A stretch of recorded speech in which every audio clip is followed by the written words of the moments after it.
Starting? Yeah. There's a book, great book called The Mentor's Mentor by Corey Olnick. And there's a paragraph in the book that changed the way I look at mentorship. And it goes something like this. And so eloquently said. He says, a mentor holds up a mirror for his protege, helps him see who he is, sees his possibilities, his gifts, and his strength. A mentor focuses on strengths, not weaknesses. A mentor identifies potential and creates momentum. A mentor puts aside his own agenda to help his protege express his own unique talents. A mentor accepts a protege who he is now and sees the potential of who he can be. And I read this book 3 times, and the 4th time I read it, I saw the paragraph. I'm like, that is the best explanation of mentorship that I've ever read. Now, I've been given testimonials of mentorship. That really explains it in his own words. So we're going to tear this thing apart right now. He says, sees his possibilities, his gifts, and his greatness. The key thing is that everyone has unique abilities. Everyone has them. We just don't see them. I had a number of friends telling me years ago, Jim, you become a great speaker. I was like, didn't say, I wasn't against it. I was like, I just could not see me speaking in front of people. Even though I like to talk, I've not written anything, no e-books, no articles, nothing. So where was that coming from? I'm still really perplexed what they saw. Like, okay, I was talking to them, but what were they seeing? So again, they saw those gifts and those strengths in me. Okay? Next one is focus on his or her strengths. No, we all have different traits that we use in our daily lives. We all walk the same earth. And when we get together with entrepreneurs or fellow friends, they're the mirror that sees who we really are. Not who we think we are, they see who we really are. And as our early example, this is very powerful. A lot of times you keep your mouth shut and your ears open and listen to the feedback you hear from people.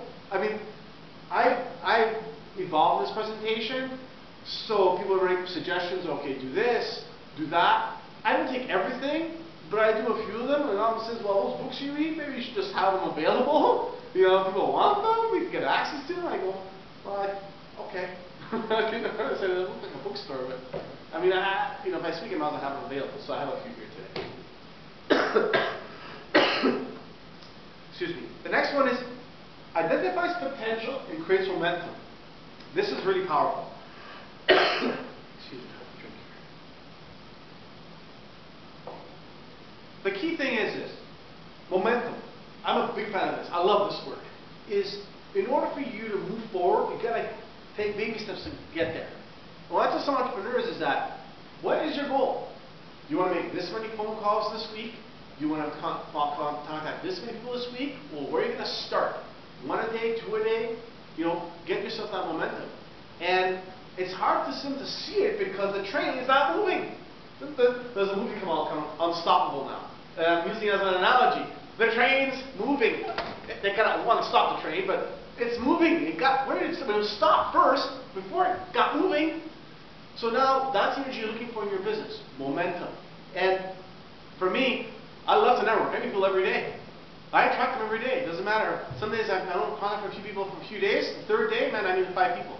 So I attract it. It's just who I am. Like yesterday, said, man, you just know a lot of great people. I go, I know. And some of them I just met through email, or I met them at an event. I just emailed them. And a few authors that I met lately, I've emailed them to get some copies of their books.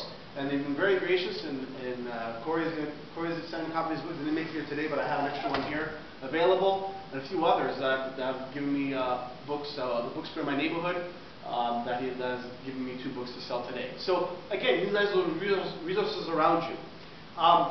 There's a gentleman named Howie Mandel. Remember Howie Mandel? Now, this comedian, right? He in school he used to get in trouble for waving his arms and talking back to teachers, and now he gets paid a lot of money for waving his arm and talking back to people, right? So same with Jim Carrey. He was out of control, but now he gets paid $20 million a movie to be out of control. So tell me, bad 1 year, and then 15 years later, you're making a lot of money. So again, it's your strengths, and if you use them right, you can make a lot of money. Express your own unique talents. There's a gentleman named Dan Sullivan. Ever heard of Dan Sullivan? He's part of a strategic coach here in Toronto, and I haven't heard him speak, but I read some of his books that he's written with some other people. And the book is called Unique Abilities. I actually read the book recently, and partway through the book, there's an exercise. And I didn't do the exercise the first time I read this, but I did it this time. And the exercise is a personal assessment exercise. So I was doing it. There's a part in it that says you got to email 10 people this paragraph. I'm reading this book. I want you to tell me what you think of me. And I was nervous. Nervous. First I had to make a list of 10 people. That took a couple of days. So I wasn't sure from the list how many are going to respond. 2 people respond. Go figure. Terry Garden, Max Haru responded. It's okay. They'll respond. They both said different things, which is okay because that's their perspective.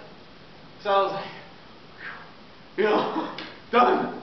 But again, I saw something, I created the momentum, and I did it. So now I value that feedback, so I know what they think of me, what they look at me as. That's great. But again, it's an exercise, and I did it. And a lot of great books have exercises, and sometimes I just flip through them and I don't do them. I'm taking more of a time to do the exercise because they reveal more about myself than what I'm doing. Okay? So the last thing is who he is now and sees the potential who he can be. I think this is the part from beginning to end, but the end part is really strong, is this. There's a gentleman named Frank Feather. Ever heard of Frank Feather? He's a futurist. And he says, only the future is manageable. Repeat it again. Only the future is manageable. The present is a fleeting nanosecond. Okay? This is happening now. But what's happening in the future? And I say this to me all the time. What is my future? What am I doing? What am I doing tonight? I'm looking through those 5 phone calls. I have those 5 follow-ups to do tonight.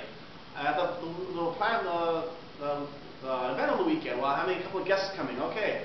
What am I doing to prepare for that event? I'm always looking at the future. I have a planner I use every day. This is my day. This is what I'm doing. This is my day. Fine. When things come up, great. But you know what? You're planning your future. You're moving forward. You know, I know next week I'm speaking to Junior Achievement on the 23rd. I got to prepare for that today. I got to phone the school. And things I'm doing. Okay, so I'm working on the future, but today. Okay, so it's very, very important. Okay? So again, a powerful paragraph. So the conclusion. We talked about a number of things. We talked about role models. Why it's important. We talked about coach. We talked about it's all about you. Okay? The 2 questions that I talked about and explained was what to look for in a mentor, why should you have one?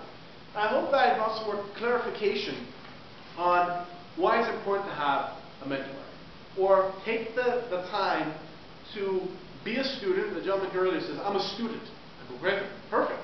So when the student is ready, the teacher appears. Somebody heard that comment? Well, I was a student. I'm still a student, and I'm still attracting people in different areas. Okay? That's great. So when students are ready, teachers appear. So, are you being mentored?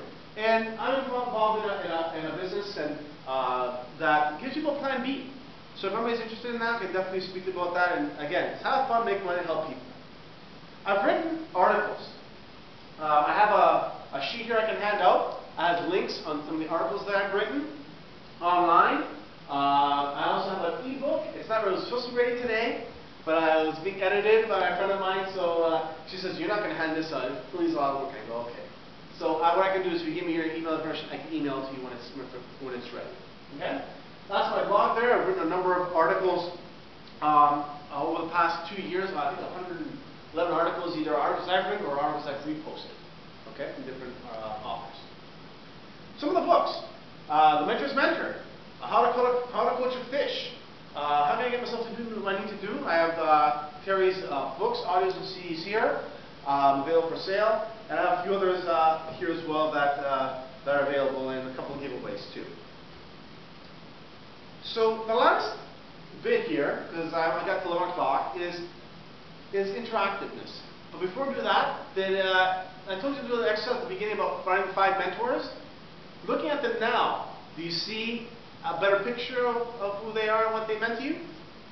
Do they? Excellent. That's the thing. So look at it as a starting point to evaluate. Okay, is that who I want from a mentor, or do I look for other people to connect with that can be even stronger mentors? Because they can be a mentor for now, but maybe not a mentor for later. But that's okay, because you're going to have mentors all part of your life. Okay? So we're going to have that. I just like to close. I do some guest speaking. I've done speaking for Enterprise Toronto schools, so I'm available to do that. If anyone has any recommendations or referrals, that would be great.